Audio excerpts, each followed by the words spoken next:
เฮนาทิมุตติกะสูตรที่ว่าด้วยสัตว์ทั้งหลายผู้มีอัตถยาศัยเลวและงามพระพุทธองค์ตรัสว่ามวลสัตว์คบค้าตามธาตุที่ดีและสามหรือโดยธาตุอย่างเดียวกันคนเลวย่อมคบค้าสมาคมกับคนนั้นผู้ที่เลวเหมือนกันส่วนผู้มีอัตถยาใสงามคบผู้ที่มีอัจฉาใสงามตาอดีตและอนาคตก็คบเช่นเดียวกันขอถวายความนอบน้อมแด่พระรัตนตรัยมีพระพุทธเจ้าเป็นต้นขอถวายความเคารพพระมหาเถระพระเถรานุเถระเจ้าคณะพระสังฆาธิการทั่วโลกมีพระเดชพระคุณพระธรรมเสนาบดีเจ้าคณะภาค7วัดพระธาตุดอยสุเทพเป็นต้นและขออำนวยพรแด่ท่านผู้ฟังท่านผู้ชมสาธุชนพุทธบริษัททั้งหลายวันนี้รายการพระไตรปิฎกลอยฟ้าก็ลอยมาจากวัดพระธาตุดอยสุเทพเยอรมันเหมือนเดิมเพราะว่าขณะนี้ผู้พูดกำลังพักพาอาศัยอยู่ที่วัดพระธาตุดอยสุเทพเยอรมันเขตหินชินบักเมืองซีเกนประเทศเยอรมนี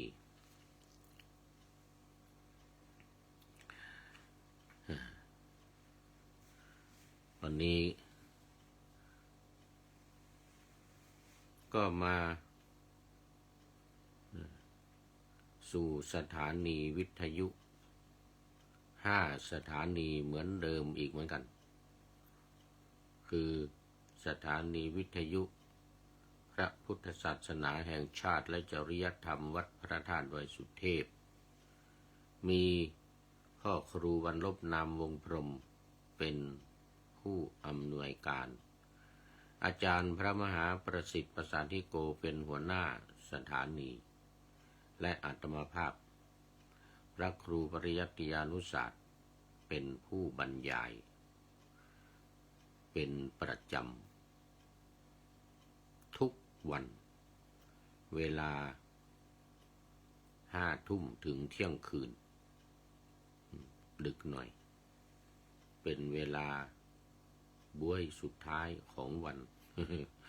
ประจำวันแต่ว่าตอนเช้านี่8 นาฬิกาถึง9 นาฬิกานี่นะมีอีก4 สถานีคือที่วัดฝายหินตำบลสุเทพอำเภอเมืองเชียงใหม่มีท่านพระครูสมุวิสุวัตรวรกิจโจเป็นผู้อำนวยการวัดปากทางเจริญมีท่านพระครูอภิวัฒนวิกรมหลวงพ่อรองเจ้าคณะอำเภอดอยหล่อเป็นผู้อำนวยการสถานีวิทยุชุมชนคณะสงฆ์อำเภอฝางวัดพระพุทธบาทอุดมหรือน้ำบ่อสาวามีพระเดชพระคุณพระครูสุจิตรานุรักษ์หลวงพ่อเจ้าคณะอำเภอฝางเป็นผู้อำนวยการและสุดท้ายสถานีวิทยุมจร.วิทยาลัยสงฆ์นครลำปาง มีอาจารย์จีรศักดิ์ปันลำเป็นผู้อำนวยการก็โมทนาสาธุกับท่านผู้อำนวยการทุกสถานีที่ได้เอื้อเฟื้อนำเอารายการพระไตรปิฎกลอยฟ้านี้ ไปออกอากาศเวลา8 ถึง 9 นาฬิกาทุกวันแต่วัดฝายหินนั้นวันจันทร์ถึงวันศุกร์มีเว้นเสาร์อาทิตย์2 วันนอกนั้นก็ทุกวันอีก3 สถานีสำหรับวันนี้ก็ยังอยู่ในธาตุสังยุตเกี่ยวข้องกับธาตุซึ่งเป็นสังยุตที่3ในนิทานวรรคสังยุตตนิกายพระสุตตันตปิฎกเล่มที่16หน้าที่186ตรงกันตรงท้ายมัน16แต่ข้อที่98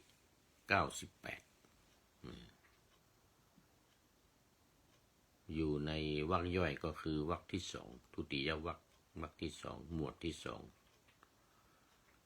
สูตรนี้ชื่อว่าหินาทิตมุตทิมุตติกะสูตรหินาทิมุตติกะสูตรว่าด้วยสัตว์ผู้มีอัธยาศัยเลวและอัธยาศัยงามอันนี้อัธยาศัยดีดังที่ปานาธรรมาสไว้ว่าหินาทิมุตติ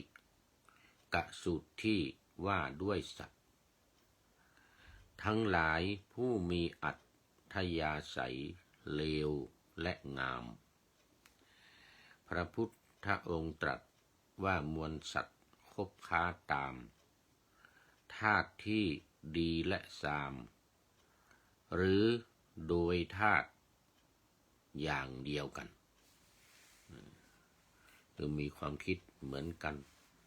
มีธาตุเหมือนเดียวกันเป็นคนเลวก็คบกับคนเลวคนดีก็คบกับคนดีมันจะไหลไปหากันเหมือนฝนตกขี้หมูไหล มันไหลไปทางเดียวกันหมด มันไหลไปทางเดียวกันหมดอะขี้หมูนี่นะเวลาฝนตกมามันไหลไปทางเดียวกันหมด คนเลวย่อมคบค้าสมาคมกับคนนั้นผู้ที่เลวเหมือนกันส่วนผู้มีอัธยาศัยงามคบผู้ที่มีอัจฉาศัยงามตา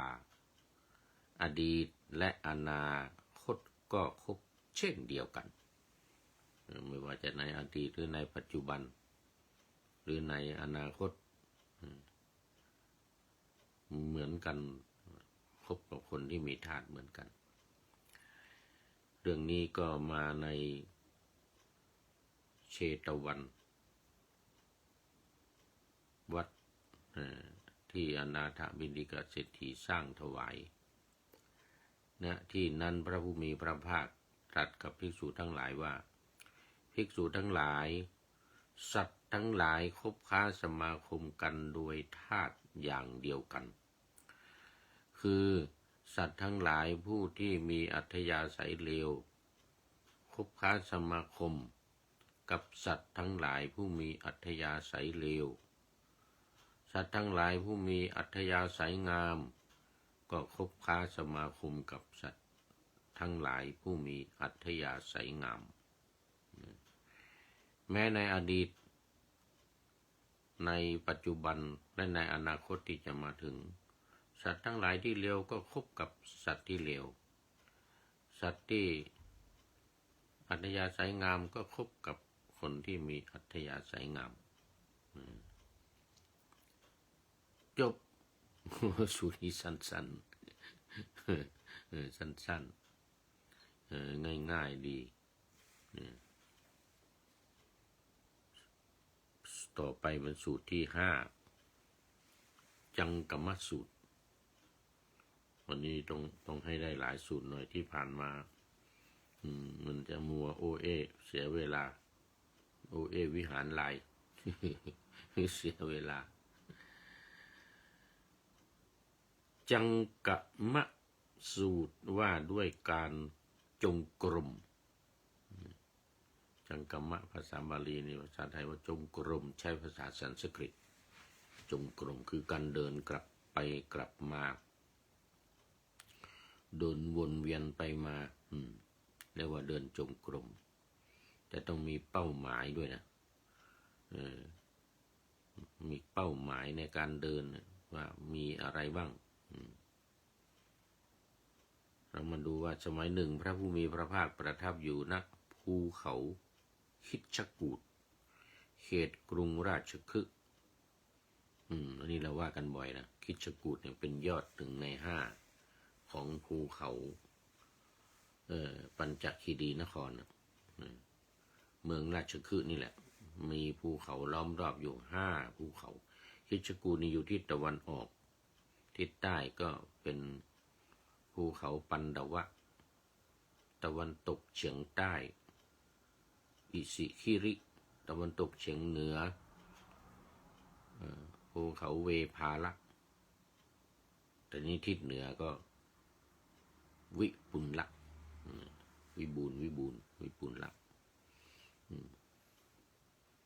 อันนี้คิชกูฏเนี่ยก็อยู่ทิศตะวันออกเป็นภูเขาใหญ่สูงแล้วก็มีที่มีเหวอยู่ทางด้านทิศตะวันออกเฉียงเหนือเนี่ยจะมีเหวอยู่บนไหล่ของเขาลูกเนี่ยสำหรับเป็นที่ทิ้งโจรผู้ได้รับโทษตัดสินประหารชีวิตนี่นะเขาก็จะเอาไปทิ้งลงเหวที่นั่นจนหมู่แรงหมู่กาทั้งหลายเป็นที่รู้กันโอ้ถ้ามีคนเอาโจรมาทิ้งเอาคนนักโทษมาทิ้งนี่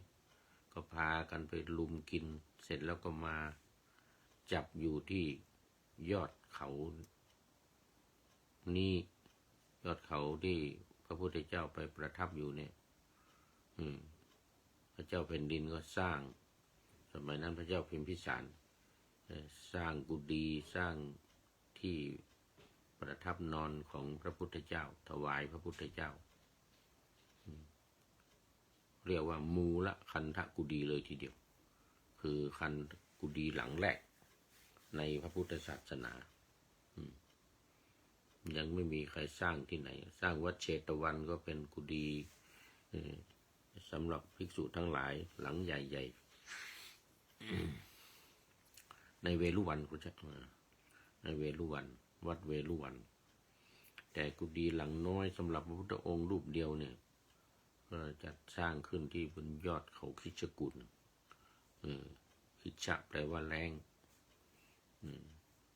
แรงที่มันเที่ยวกินซากศพนะอันนี้ก็พระพุทธองค์ก็ประทับอยู่ข้างบนสุดยอดบนนู้นนักท่องเที่ยวเมืองไทยเวลาใครไปราชคฤห์นี่ก็ต้องขึ้นไปยอดเขาคิชกูฏนะต้องเดินขึ้นไปใครเดินไม่ไหวก็ให้คนหามโอ้หลังสุดมานี่เมื่อ3 ปีมาเนี่ยประมาณปี2566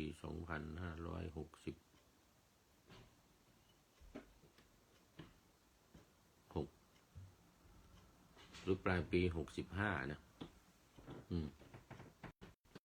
ปลายปี65ที่ไปอินเดียครั้งสุดท้ายแล้วก็ไปขึ้นเขาคิชกูฏเนี่ยเขาจ้างคนหามเดี๋ยวนี้เขาเอา1,500 รูปีที่เป็นเงินไทยก็7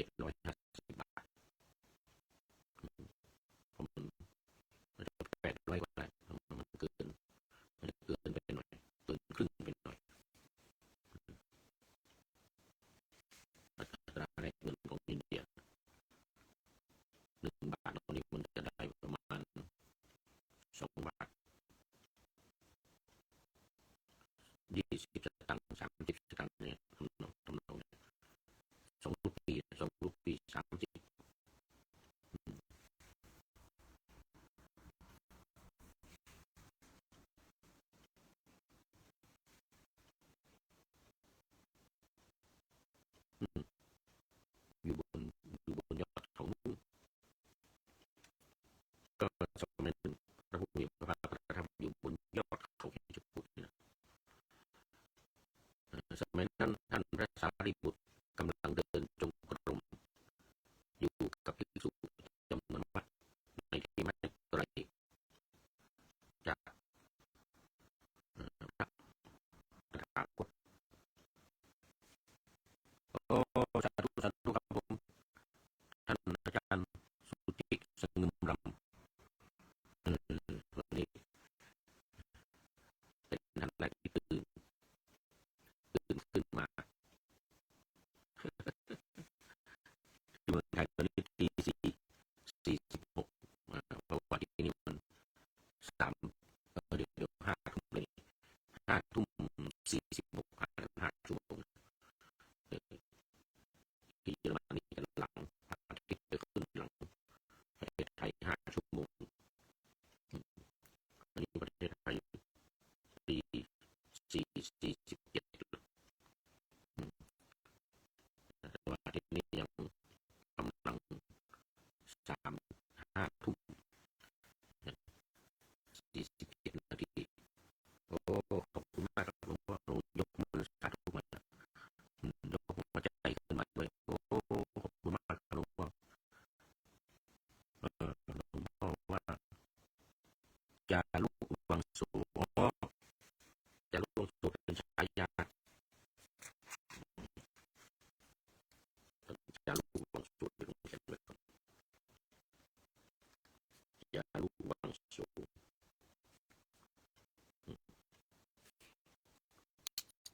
บางคนก็จารุวันโนจารุวังโสจารุวันโนอย่างท่านอาจารย์พระมหาอะไรว่าเกตลินเนี่ยจารุธรรมโมมันจารุเนี่ยจารุเนี่ยแปลว่างามหรือแปลว่าเฉียบเฉียบเฉียบแหลมแปลว่ายอดเยี่ยมนี่อะไรแปลว่าดีเลิศสวยงามนี่วงวังศักดิ์นี่วงที่สวยงามตระกูลที่สวยงามจารุวังโสโอ้ธนาขอบคุณมากครับอันอื่นๆก็คงหลับคุยกันอยู่หรือบางทีก็ตื่นมานักทำวัดสวดมนต์บางสำนักตื่นตั้งแต่ตี 3นี่ตี 3 ตี 3 ครึ่งเคยไปที่สำนักหลวงปู่ชาที่วัดหนองตาคงตี 3:15 นาทีทุกวันตีละครั้งตื่นขึ้นมาตี 3 ครึ่งเลยก็พร้อมกันทำวัดสวดมนต์ตี 3:15แล้วก็ตี 3 ครึ่งนี้ทุกลูกอยู่ในศาลาหมดแล้วเริ่มทำวัดสวดมนต์เจริญสมาธิภาวนาเรื่องการทำสมาธิภาวนา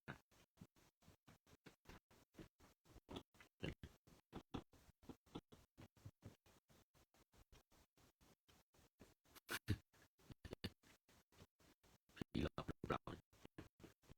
เสียงอยู่ข้างบนนี่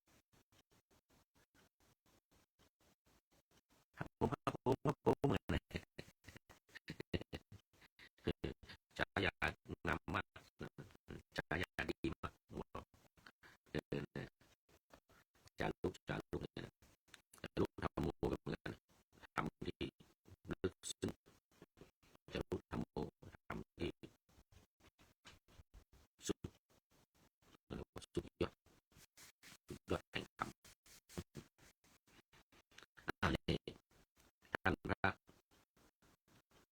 สารีบุตรกำลังเดินจุงกรมอยู่กับภิกษุจำนวนมากในที่ไม่ไกลจากพระผู้มีพระภาคท่านมหาโมคคัลลานะก็กำลังเดินจงกรมอยู่กับภิกษุจำนวนมากในที่ไกลที่ไกลพระผู้มีพระภาคคืออย่างนี้ที่เขาพิจารณาเวลาเราไปเราขึ้นไปก่อนจะถึงที่ประทับของพระพุทธเจ้าบนยอดเขาระหว่างทางขวามือที่เราข้างล่างเนี่ยนะมันจะมีถ้ำเล็กๆเขาเรียกว่าถ้ำปิปริถ้ำปิปรินี่นะเป็นที่อยู่ของพระมหาโมคคัลลานะที่อยู่ของพระมหาโมคคัลลานะแล้วขึ้นไปเราจะมีทางเลี้ยวซ้ายไปเลี้ยวซ้ายไปก็คือการเมืองของเรานะจะเป็นภูเขาที่ทิ้งโจรนะเหวที่ทิ้งโจรอยู่ทางโน้นเลี้ยวขวาขึ้นไปก็ขึ้นไปมูลคันธกุฎีของพระพุทธองค์ที่อยู่รวมกันนะแต่ก่อนจะขึ้นนั่นนะจะมีถ้ำอยู่ถ้ำหนึ่งเรียกว่าถ้ำสุกรขาตาแต่ว่าถ้ำที่มันที่สุกรมาหาเที่ยวกินกันเที่ยวกินอาหารขาตาเรียกว่าขาตาเรากินสุกรขาตาเนี่ยเป็นที่กินของสุกรสถานที่ที่สุกรมาเที่ยวกินอาหารกันอาจจะเป็นซากศพที่นกแรงกาอะไรต่างๆที่ไปคาบไปกินออกมาแล้วมาตกเนี่ยตกอยู่ข้างล่างเนี่ยแล้วมีถ้ำอยู่เล็กๆถ้ำอยู่ที่ก่อนเราจะขึ้นไปเนี่ยมีถ้ำอยู่วันนี้ก็ข้างๆก็จะมีทางขึ้นมันเป็นรูขึ้นไปเป็นแต่ว่ามันก็ทำเลยนะแต่ว่ามันไม่ลึกมันเป็นทางขึ้นนะแต่ว่ามันขึ้นยากมันชันหน่อยเป็นหินบางครับขึ้นไปพอขึ้นไปก็จะขึ้นไปบนกุฏิของพระพุทธเจ้าสมัยนั้นที่ขึ้นไปหาพระพุทธเจ้าตอนนี้ต่อมาพระเจ้าประเสนที่พระเจ้าพิมพิสารเนี่ยพระเจ้าพิมพิสารนี่ก็ไม่ขึ้นนะนี่มันขึ้นยากเอาไปขึ้นไปทางซ้ายมือที่เขาไปข้างหลังเนี่ยไปทำบันไดขึ้นอ้อมอยู่ด้านหลังขึ้นไปเกี่ยวกันพอดีขึ้นไปปุ๊บก็จะเป็นกุฏิของท่านพระอานนท์พุทธอุปถากเนี่ยคือไม่ว่าจะขึ้นทางที่มันชันที่มันอยู่ทางที่เหนือเนี่ยอยู่ทางที่เหนือนี่ก็เป็นขึ้นมาก็จะเจอกุฏิของพระอานนท์แต่ว่าถ้าอ้อมภูเขามาเล็กน้อยสูงขึ้นมาหน่อยแล้วก็เดินขึ้นมีบันไดขึ้นตรงนี้แต่มันอยู่ทางด้านที่ใต้ข้างยอดเขาที่จะกูเนี่ยเป็นบันไดอยู่ด้านที่ใต้ขึ้นไปก็จะไปเจอกุฏิของพระอานนท์ก่อนไปเข้าพระพุทธเจ้าเนี่ยต้องเข้าหาพระอานนท์ก่อนขออนุญาตพระอานนท์จะคิวจัดตารางให้เขาพระพุทธเจ้าถึงอยู่บนขึ้นสูงขึ้นไปอีกบนยอดสุดเลยสูงขึ้นไปบนยอดสุดเลยนี่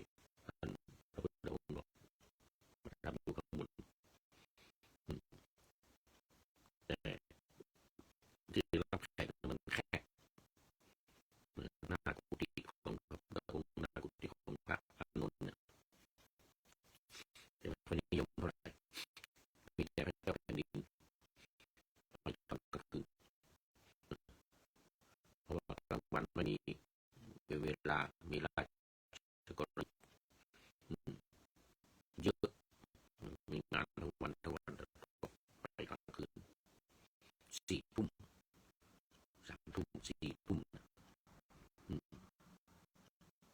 แต่เจ้าจะอยู่นู่นก่อนที่เวรุวันนู่น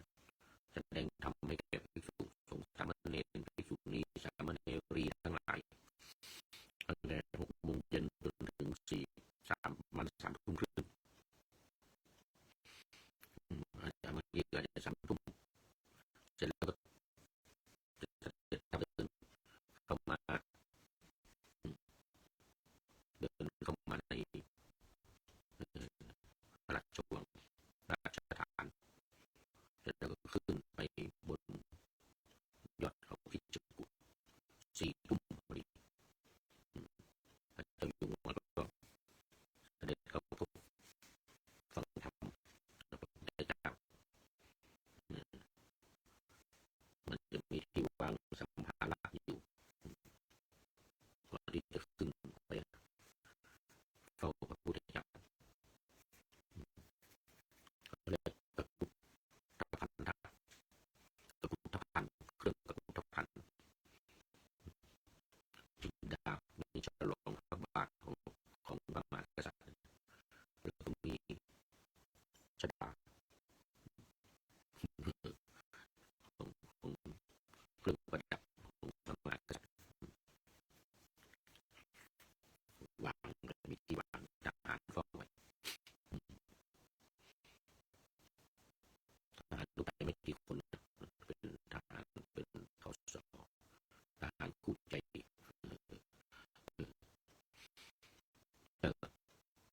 นี่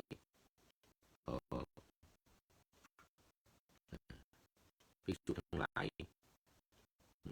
ภิกษุทั้งหลายไปฟังธรรม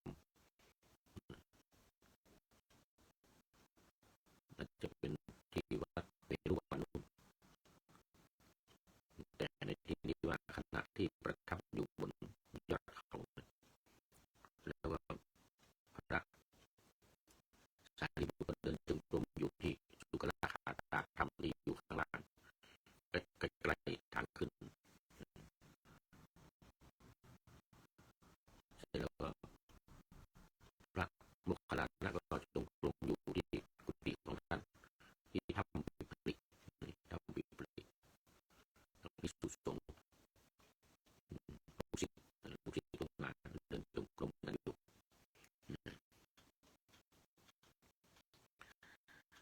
ท่านพระมหากัสสปะก็กำลังเดินจงกรมอยู่กับภิกษุจำนวนมากในที่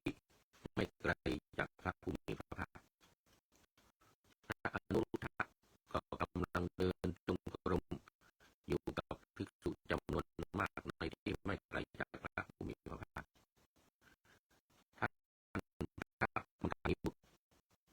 ก็กำลังเดินจงกับภิกษุจำนวนมากในที่ไม่ไกลจากพระผู้มีพระภาคพระอุบาลีพระอานนท์และแม้แต่พระเทวทัตก็กำลังเดินจงกรมอยู่กับภิกษุลูกศิษย์ของตัวเองข้างล่างลงมาข้างล่างลงมาไม่ไกลจากพระผู้มีพระภาค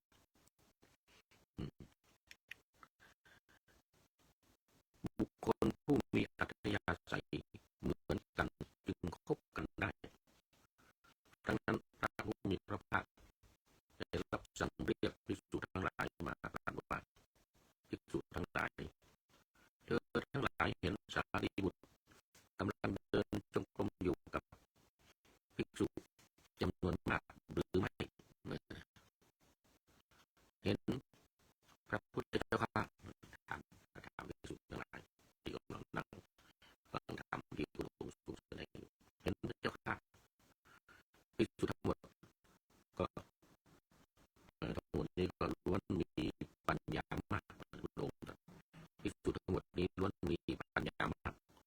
เธอทั้งหลายเห็นมหาโมคคัลลานะกำลังเดินจงกรมอยู่หรือไม่เห็นพระพุทธเจ้าค่ะเห็น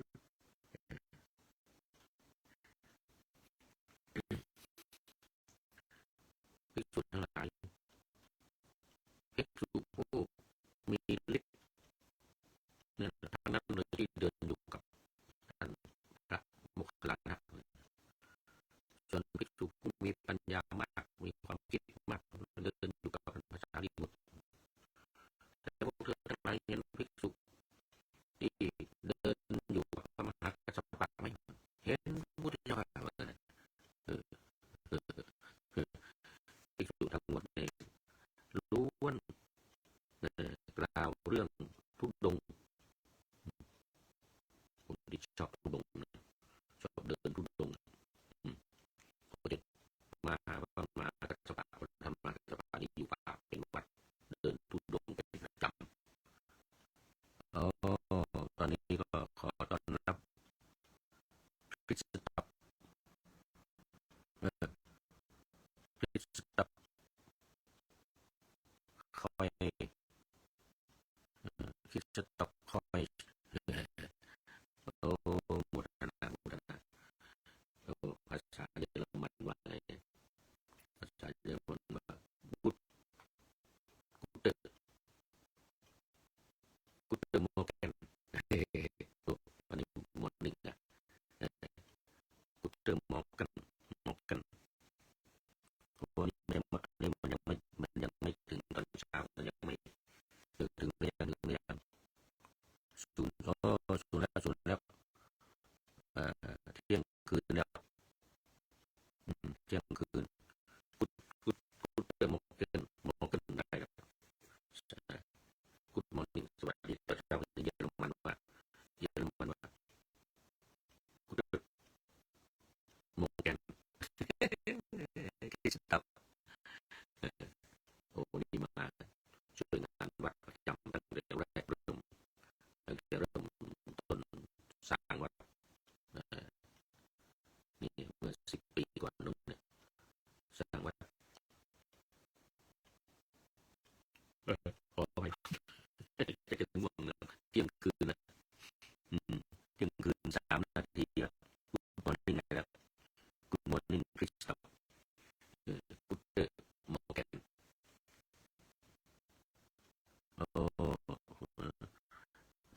โยมคริสตับเขียนว่าซูเปอร์กุดมังอะไรนะซูซูพากุดมังเนี่ยเยอรมันเขาจะเป็นซูพา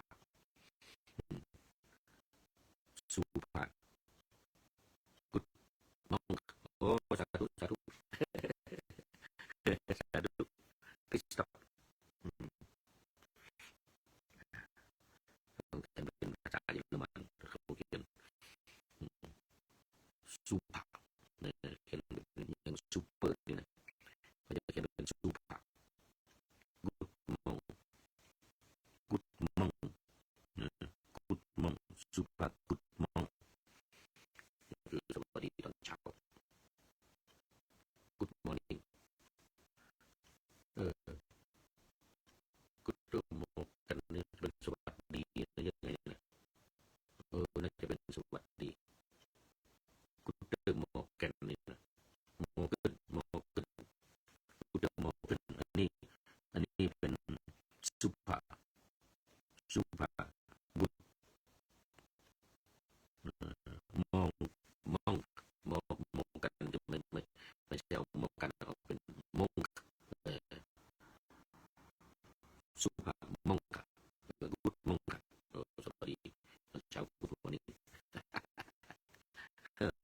สาธุแล้วขอบคุณว่าไงนะครับวันนั้นเขาบอกคำหนึ่งนะเขาบอกทีหนึ่งขอบคุณในภาษาเยอรมันนี่นะขอบคุณตั้งกระเชิญไอ้เจ้าตั้งกระเชิญตั้งกระเชิญ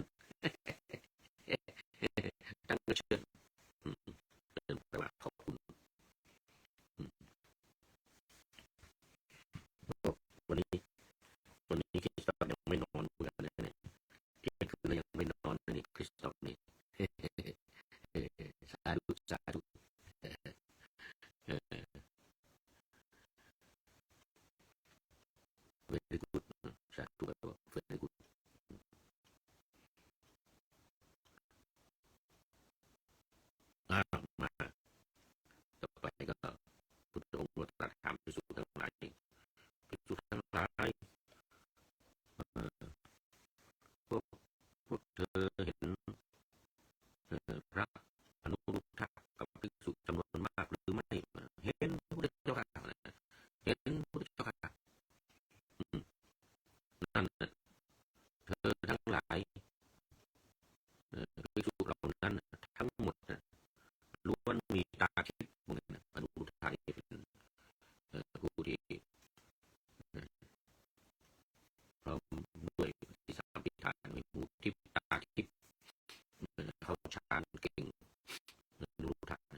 ที่หนึ่งเนี่ยพระอุบาลีเนี่ยพูดตอบคำถามเรื่องวินัยนะเรื่องวินัยพระอานนท์นี่ตอบคำถามเรื่องพระสูตรเรื่องธรรมะอะไรต่างๆแสดงที่ไหนยังไงเรื่องอะไรอันนี้พระอานนท์แต่ว่าวินัยต้องอุบาลีทั้งหมดเลยตอนทำสังขยาครั้งที่หนึ่งตอบคำถามประมาณกัสปะเป็นคนถามวินัยข้อนี้พระเจ้าแสดงที่ไหนแสดงแก่ใครใครเป็นต้นเหตุใครเป็นผู้ที่เป็นอาธิกรรมิกะคือคนที่ทำผิดครั้งแรกใครที่ทำผิดครั้งแรกบาลีจะรู้หมดเลยเก่งวินัยผิดอะไรสังฆาทิเศษผิดปาราชิกเป็นปาจิตตินิสกิปาจิตติหมดรู้หมดพระอุบาลีตอบคำถามได้หมดในที่ประชุมคนทั้งหลายก็ฟังเสร็จแล้วก็เอามาว่าร้องกันอ่านพร้อมกันนะจนจำนะทั้งคนที่ไม่จำก็ต้องจำที่สังขารนาเนี่ยคำว่าสังขารนาเนี่ยแปลว่าร้องเพลงนะแปลว่าร้องกันสั่งเลยว่าร้องขายเนี่ยแปลว่าร้องแปลว่าสวดเอาว่าเสร็จแล้วก็สวดพร้อมกันแต่ในที่ไม่ใช่ร้องนะเป็นสวดร้องกันหมด500 รูปไม่ใครว่าผิดไม่ได้ด้วยนะใครว่าผิดที่พระอุบาลีว่ามันไม่ได้ก็เหมือนหมดทุกอักษรทุกตัวทุกคำเพราะว่าสมัยนั้นมันยังไม่มีการเขียนไม่มีจารึกในใบลานหรือเขียนเป็นหนังสือเหมือนปัจจุบันทุกท่องจำกันไว้จึงเรียกว่าสังขารนาสังขารนาแปลว่าสวดพร้อมกันเธอทั้งหลายเห็นพระอานนท์กับภิกษุเดินจงกรมหรือไม่เห็นพระพุทธเจ้านั่นแหละภิกษุทั้งหลายที่เดินอยู่กับท่านพระอานนท์เป็นพหูสูตรคือผู้ได้ยินได้ฟังมาเหมือนพระอานนท์เป็นพหูสูตรผู้ได้ยินได้ฟังมาและเธอทั้งหลายเห็นพระเทวทัตเดินอยู่กับภิกษุทั้งหลายมันนะเห็นพระพุทธเจ้าเทวทัตนั่นแหละภิกษุทั้งหลายเหล่านั้นล้วนทั้งหมดล้วนเป็นผู้ปรารถนาชั่วเหมือนเทวทัตปรารถนาชั่วผู้พระภิกษุที่เดินอยู่นั่นเป็นเหมือนกันมีท่าเหมือนกันคือเป็นผู้ที่ปรารถนาชั่วไม่ได้ปรารถนาดีพระเทวทัตเนี่ยนะพระเทวพุทธเจ้าเทวทัตเนี่ยมาเจอพระพุทธเจ้าเมื่อไรก็เมื่อนั้นต้องทำชั่วเพราะว่าจงเป็นจงกรรมกันไว้จะเป็นเวรกรรมเนี่ยเขาไม่ตีไม่ใช่ที่พระอะไรก็เอาเม็ดทรายเนี่ยขึ้นมาเต็มมือเนี่ยจะจองเวรพระพุทธเจ้าเนี่ยเขาก็ไม่เห็นมิจฉานี่ว่าเทวทัตนี่นะชาติในพระพุทธเจ้าแบบเอาเพราะว่าไม่พอใจโกรธที่พระพุทธเจ้าเอาประทานของคำกลิ่นนี้ขึ้นเรือเอาเทวทัตแปลงบอกยายว่าโอ้นี่ไม่มีราคาเดี๋ยวใครสิ่งของเสร็จเหลืออะไรจะมาให้พระพุทธเจ้าตอนนั้นเป็นว่าคำเงินไปเห็นโอ้ยนี่มันราคามากยายว่างั้นของที่เอามาเนี่ยยังไม่เท่ากับราคานี่เลยราคาทองคำของยายเนี่ยถาดทองคำเนี่ยผมให้หมดเลยเลยนะราคาคนนี้นะราคาที่เป็นพระเจ้าเนี่ยผมให้หมดเลยของเยอะมากบางทีคนที่ไปเขาบอกว่ามีราคาอะไร เดี๋ยวเขาขายของอะไรเหลือเล็กๆน้อยๆเดี๋ยวเขาจะเอามาให้เลยอย่าไปเชื่อเขานะนี่เนี่ยถาดทองคำใหญ่ก็ใหญ่คนแก่ตาก็ไม่ดีเลยมีถาดอยู่อันถาดทองคำแล้วแรกสิ่งของที่พ่อค้าเอามาขายยกให้หมดเลยเทวทัตกลับมาพระพุทธเจ้ารีบขึ้นเรือรีบขึ้นเรือไปก่อนอยู่บนเรือยังไม่ทันออกเทวทัตรีบวิ่งตามไปมันถึงยายบอกว่าคนนั้นออกไปแล้วมีราคามีราคาได้ไงเลยของยายมันราคามากเลยเทวทัตโอดเลยบนได้ทองคำบนได้บนได้ถาดทองคำนะโปรดพระพุทธเจ้าเลยนะโกรธเราไปถึงท่าน้ำก็พระพุทธเจ้าขึ้นเรือไปแล้วหยุดก่อนมาหยุด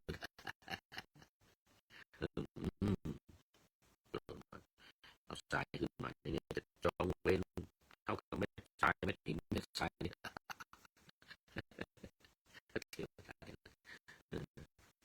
แต่ถ้าไม่พบพระพุทธเจ้าในชั้นไหนเกิดมาไม่พบพระพุทธเจ้าทำคนดีนะมีบารมีมากมีบารมีมากจนหอบได้ปฏิบัติธรรมได้ฌานสมาบัติแบบโลกิยฌานมีฤทธิ์หอกได้หอกเดินอากาศได้จำแรงเป็นงูได้เป็นอะไรได้หมดเลยแต่เป็นบุคคลนะเป็นบุคคลในเวลาเนี่ยก็ปรารถนาชั่วเหมือนกันพิสุทธิ์ทั้งหลายที่เดินอยู่ด้วยกันนะนั่นแหละทั้งหมดปรารถนาชั่วหมด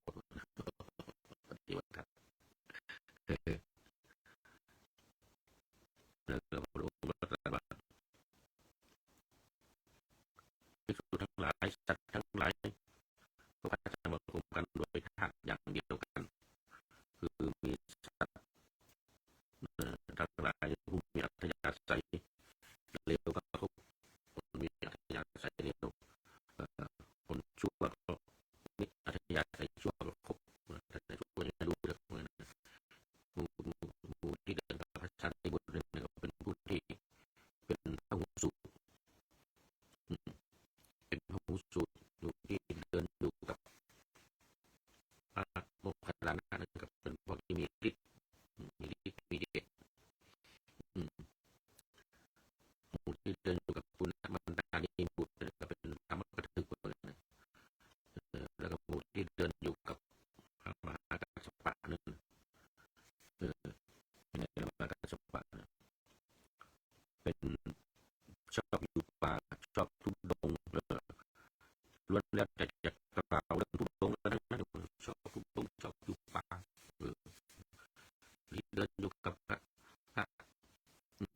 ปุณณมันดาบุตรก็เป็นธรรมกถึกที่เดินอยู่กับพระกุบาลีก็ทรงวินัยมีวินัยเก่งในเรื่องของวินัยทั้งนั้นอยู่ด้วยกันก็มีอัธยาศัยเดียวกันมีความชอบเหมือนกันแล้วก็มีความสามารถเหมือนเดียวกันก็ได้อยู่ด้วยกันก็จะอยู่ด้วยกันไปด้วยกันได้สำคัญคือผู้ที่อยู่กับอะไรพระเทวทัตคือคนปรารถนาชั่วทั้งนั้นไม่ได้ปรารถนาดีปรารถนาชั่วคิดว่าผู้ที่ปรารถนาชั่วภาษาเยอรมันว่าอย่างน้อยปรารถนาชั่วนี่นะเดี๋ยวตอนหลังจะถามที่สต็อกก่อนคนปรารถนาชั่วจะเป็นยังไงภาษาเยอรมันว่าอย่างไรเมื่อวันก่อนFC อะไรจากเชียงรายพักดี FC พักดี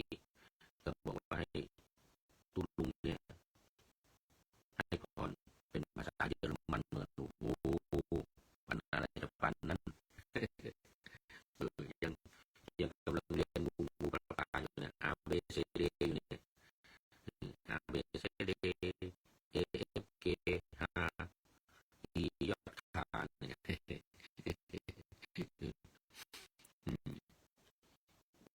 ยG เนี่ยเขาเป็นเกย์นะ G นี่เป็นเกย์ G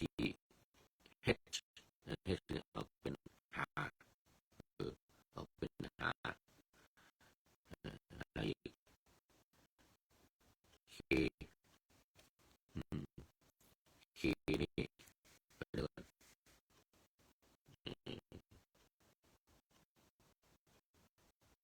H E F G H I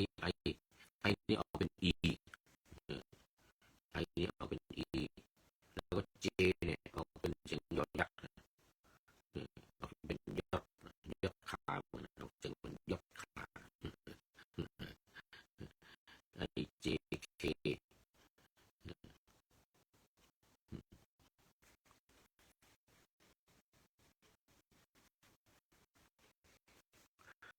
K ออกเป็นขา K ออกเป็นขาอันนี้หมูเยอรมันหมูเยอรมันออกเสียงอย่างนั้น K ออกเป็นขา K S S เหมือนกัน S T ออกเป็น T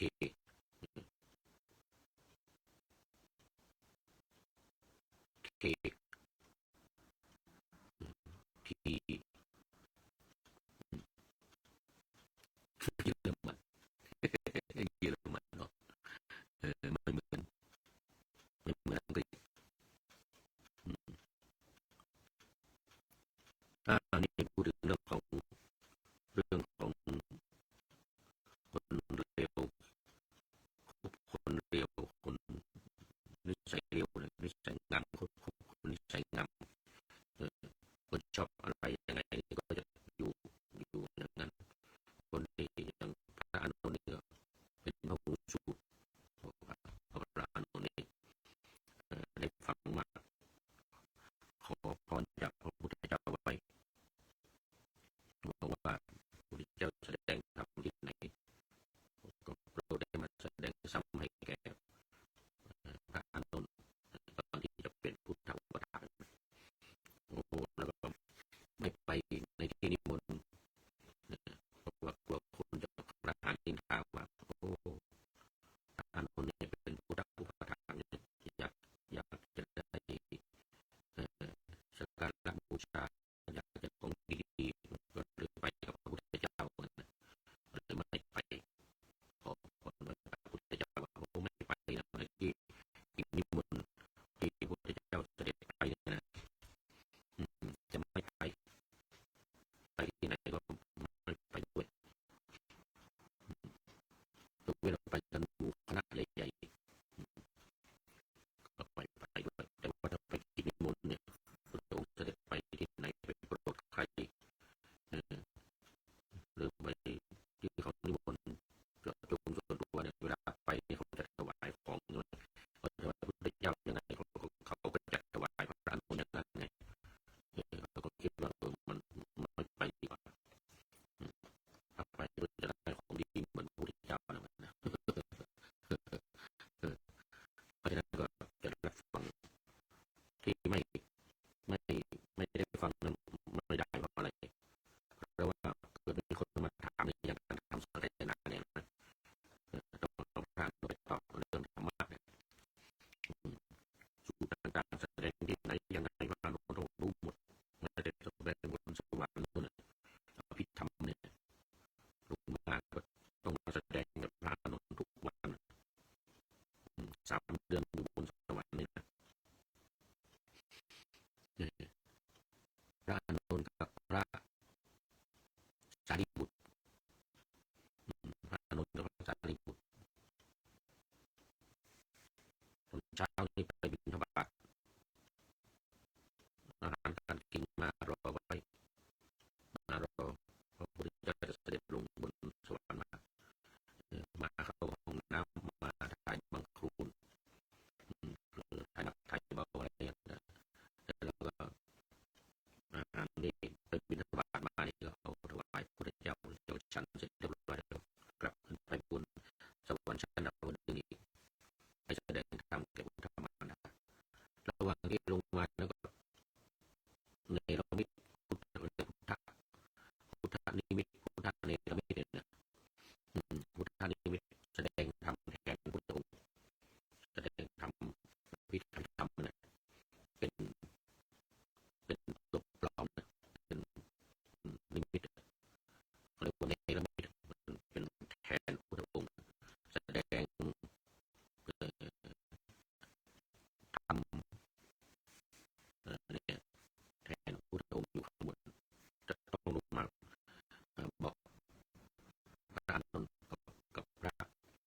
ฟังมากพระเจ้าแสดงเนี่ยไม่เป็นเรื่องเก่าเรื่องใหม่นะอันนี้สีนี้แสดงไม่รู้กี่ที่กี่ทางนะกลับมาก็แสดงอีกแสดงเหมือนเดิมอีกเพราะว่าพระอนุนได้จำนะไม่ได้เข้าใจได้จำไม่ได้มีใครถามจะตอบได้เราไม่ได้เสียชื่อเสียหน้าเป็นผู้ทำประธานไม่รู้ไม่จำพระสูตรแสดงที่ไหนเนี่ยตอบไม่ได้เสียชื่อเสียชื่อเสียหน้าตอนนี้หมดเวลาได้2 สูตรจังกรรมสูตรสูตรหนึ่งเดินจงกรมและอีกสูตรหนึ่งอะไรเนี่ยหินาทิมุตติสูตรหินาทิมุตติสูตรก็คือสูตรที่ว่าด้วยอัธยาศัยคนสัตว์ทั้งหลายอัธยาศัยเร็วกับอัธยาศัยงามวันนี้หมดเวลาขอนำรายการคุณยมคริสตับเป็นท่านสุดท้ายเลยเข้ามาในรายการขอโมทนาเป็นอย่างยิ่งขอนำพระไตรปิฎกลอยฟ้าไปจากผู้ฟังทั้งหลายในโลกล่าวันต่อไปจะได้ย้อนกลับมาสู่สถานีใหม่ให้ท่านฟังอย่าลืมเปิดวิทยุหรือเครื่องรับโทรศัพท์มือใหม่คอมพิวเตอร์ฟัง YouTube เฟซเพจไลน์ให้ดังเพื่อชมฟังรายการวันต่อไปขอทุกท่านมีความสุขทุกคืนวันนำธรรมะประกอบการงานทั้งหลายเช่นขยันทำงานทางวาจากายใจขวนขวายกิจการงานนานาบำเพ็ญสาธารณประโยชน์เว้นสิ่งที่มีโทษโหดเยี่ยงสาประกอบแต่กรรมดีมีราคาแสวงหาเงินทองครองใจคนเสียสละทรัพย์นับมากน้อยไม่ให้ล้านก็ให้ร้อยไม่ด้อยผลเอื้อคนรวยช่วยคนยากฝากคนจนให้ทุกคนเท่ากันมากประทานเดียว